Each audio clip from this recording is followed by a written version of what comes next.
ಅವರು ಯಾಕೆ ಮಾತಾಡೋದು ನನಗೆ ಗೊತ್ತಿಲ್ಲ. ನಮಗೆ ಜಿಲ್ಲಾ ಮಂತ್ರಿಗಳು ಒಳ್ಳೆ ಜಿಲ್ಲಾ ಮಂತ್ರಿಗಳಿದ್ದಾರೆ.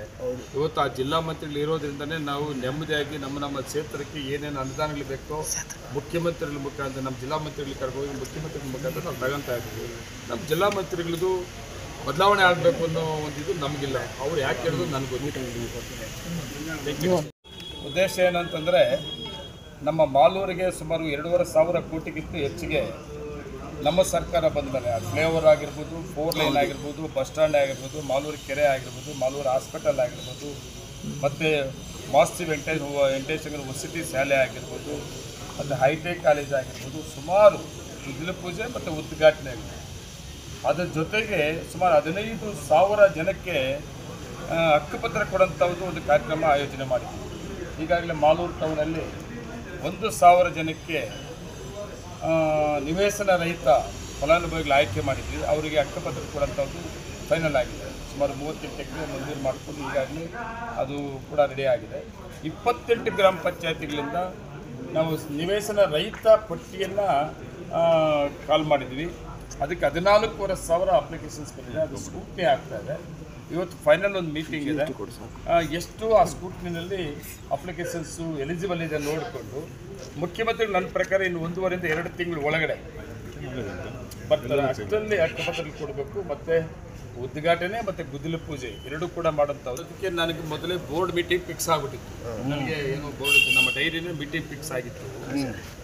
ನನ್ನ ಕರೆದಿದ್ರು, ನಾನು ಅಲ್ಲಿ ಭಾಗವಹಿಸೋಕ್ಕಾಗಲಿಲ್ಲ ಅಷ್ಟೇ. ಇನ್ನು ಅದು ಉದ್ದೇಶ ಬೇರೆ ಏನಿಲ್ಲ. ಮಾತಾಡ್ತಾ ಇದ್ದಾರೆ. ನಾನು ಅವ್ರ ಬಗ್ಗೆ ಎಲ್ಲೂ ಯಾವುದೂ ಕಾಮೆಂಟು ಮಾಡೋದಿಲ್ಲ, ಯಾರ ಬಗ್ಗೆ ಏನು ಮಾತಾಡೋದಿಲ್ಲ. ನನಗೆ ಟೈಮು ಇಲ್ಲ, ನನ್ನ ಕೆಲಸ ಜಾಸ್ತಿ ಇದೆ, ಡೆವಲಪ್ಮೆಂಟ್ ಜಾಸ್ತಿ ಇದೆ. ನಾಳೆನೂ ನಾನು ಭಾನುವಾರ ಬಂದುಬಿಟ್ಟು ಹೆಚ್ಚು ಕಮ್ಮಿ ಒಂದು 20 ಕೋಟಿ ರೂಪಾಯಿ ವರ್ಕ್ಗೆ ಸಿಟಿ ಏರಿಯಾದಲ್ಲಿ ರೋಡ್ಗಳದ್ದು ಇದೆಲ್ಲ ಬಂದುಬಿಟ್ಟು 20 ಕೋಟಿ ರೂಪಾಯಿ ವರ್ಕ್ಗಳಿಗೆ ನಾನು ಪೂಜೆಗಳು ಮಾಡುವಂತಿದೆ. ಅದ್ರ ಬಗ್ಗೆ ಚರ್ಚೆ ಮಾಡ್ತೀವಿ, ಅದ್ರ ಬಗ್ಗೆ ಮಾಡ್ತೀವಿ. ದಯವಿಟ್ಟು ನಿಮ್ಮ ಮೀಡಿಯಾದವ್ರನ್ನ ನಾನು ಕೇಳ್ಕೊಳ್ತೀನಿ ಇಷ್ಟೇ. ಇನ್ನೊಬ್ರು ಅವ್ರು ಇದು ಮಾಡಿದ್ರು, ಇವ್ರು ಇದು ಮಾಡಿದ್ರು, ಇವ್ರು ಮಾತಾಡಿದ್ರು, ಅವ್ರು ಮಾತಾಡೋದು ನೋಡೋದು ಬಿಟ್ಬಿಡ್ರಿ. ನೀನು ಕೋಲಾರಕ್ಕೆ ಏನು ಮಾಡಿದ್ಯಾ ಅಂತ ಕೇಳಿ.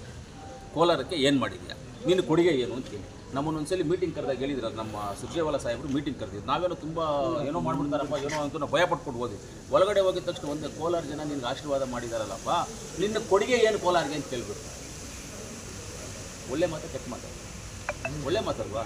ಆ ರೀತಿಯಲ್ಲಿ ಕೋಲಾರ ಡೆವಲಪ್ಮೆಂಟ್ ಬಗ್ಗೆ ಕೇಳಿ ನಾನೇನಾದರೂ ಹೇಳ್ತೀನಿ. ಬೇರೆ ಅವ್ರು ಮಾತಾಡಿದ್ದಾರೆ, ಇವ್ರು ಮಾತಾಡಿದ್ರು, ಯಾರು ಮಾತಾಡಿದ್ರು, ಯಾರ ಬಗ್ಗೆಯೂ ಮಾತಾಡೋದು ಬೇಡ, ಯಾರ ಬಗ್ಗೆ ಏನು ಹೇಳೋದು ಬೇಡ. ಇನ್ನೊಂದು ನೀವು ಅನ್ಕೋಬೋದು, ಇವರೇನಾದರೂ ಬೇರೆ ಯಾರಾದರೂ ಹೇಳ್ಕೊಟ್ಬಿಟ್ಟವರು ಮಾತಾಡ್ತಾರೆ ಅದು ಇದು ಅಂತ. ನನಗೆ ಯಾರು ಹೇಳ್ಕೊಟ್ಟು ಯಾರು ಏನು ಹೇಳಿದ್ರು ನಾನು ಯಾರ ಮಾತು ಕೇಳೋನಲ್ಲ, ನನಗೆ ಅದು ಗೊತ್ತೂ ಇಲ್ಲ. ನಾನು ಮಾತಾಡುವಂಥ ಸಂದರ್ಭದಲ್ಲಿ ನಾನು ಏನು ಮಾತಾಡಬೇಕು ನಾನು ಮಾತಾಡ್ತೀನಿ. ಇವಾಗಂತೂ ಅಭಿವೃದ್ಧಿ ಬಗ್ಗೆ ಕೋಲಾರ ಬಗ್ಗೆ ಏನಾದರೂ ಕೇಳಿ ಮಾತಾಡ್ತೀನಿ. ಚುನಾವಣೆ ಎಲ್ಲಿ ಹಿಡಿದಿದ್ರಿ ಸರ್? ನಮಗೆ ಅಸೆಂಬ್ಲಿ ಚುನಾವಣೆಯಲ್ಲಿ 1,400 ಓಟ್ ಬಂದಿತ್ತು. ಅಲ್ಲ, 2 ಪಂಚಾಯಿತಿ ಸೇರಿ 3,400 ಓಟ್ ಬಂದಿತ್ತು. ಪಾರ್ಲಿಮೆಂಟಲ್ಲಿ 2,000 ಪ್ಲಸ್ ಆಗಿದೆ. ಈ ಪಟ್ಟಣ ಪಂಚಾಯತಿನಲ್ಲಿ 2,600 ಓಟು ಪ್ಲಸ್ ಆಗಿದೆ. ಓಟ್ ಪ್ಲಸ್ ಆಗಿದ್ದೀವಿ, ಇದಾಗಿದೆ. ಅದು ನಮ್ಮ ಕ್ಯಾಂಡಿಡೇಟ್ ಒಂದು 5 ಕ್ಯಾಂಡಿಡೇಟ್ ಬಂದುಬಿಟ್ಟು ಕಮ್ಮಿ ಓಟಲ್ಲಿ ಸೋತಿದ್ದಾರೆ. ಆದರೂ ನಾವು ಅಲ್ಲಿ ಓಟ್ ತುಂಬ ತೊಗೊಂಡಿದ್ವಿ, ಸೋತಿದ್ದೀವಿ. ಯಾಕಂದರೆ BJPಗೆ 6 ಬಂದಿದೆ, ಕಾಂಗ್ರೆಸ್ಗೆ 6 ಬಂದಿದೆ, JDSಗೆ 4 ಬಂದಿದೆ. ಮೆಜಾರಿಟಿ ಇದೆ, ಅವ್ರು ಮಾಡ್ಕೊಂಡು ಅವರಿಬ್ಬರು ಒಂದಾಗಿ ನಿಮಗೆ ನಮ್ಮ ಓಟ್ ಏನಿತ್ತು ನಮಗಿನ್ನ ಜಾಸ್ತಿ ಬಂತು. ಅಸೆಂಬ್ಲಿಗೆ ಬಂದಿದ್ದಕ್ಕಿಂತ ಪಾರ್ಲಿಮೆಂಟಲ್ಲಿ ಜಾಸ್ತಿ ಬಂತು, ಪಾರ್ಲಿಮೆಂಟ್ ಬಂದಿದ್ದಕ್ಕಿಂತ ಪಟ್ಟಣ ಪಂಚಾಯತಿಯಲ್ಲಿ ಜಾಸ್ತಿ ಬಂದಿದೆ. ನಮ್ಮ ಓಟ್ ನಮ್ಮದೇನು ಓಟೇನು ಕಮ್ಮಿ ಆಗಿಲ್ಲ, ಪರ್ಸೆಂಟೇಜ್ ಕಮ್ಮಿ ಆಗಿಲ್ಲ. ಅಲ್ಲೊಂದು ಬೂತಲ್ಲಿ ಬಂದ್ಬಿಟ್ಟು ನನಗೆ ನನ್ನ 13 ಓಟ್ ಬಂದಿತ್ತು. ಇವತ್ತು 200 ಓಟ್ ಬಂದಿದೆ. 13 ಓಟ್ ಬಂದಿರುವಂಥ ಬೂತಲ್ಲಿ 200 ಓಟ್ ಬಂದಿದೆ. ನಾವು ಡೆವಲಪ್ ಆಗಿದ್ದೀವಿ.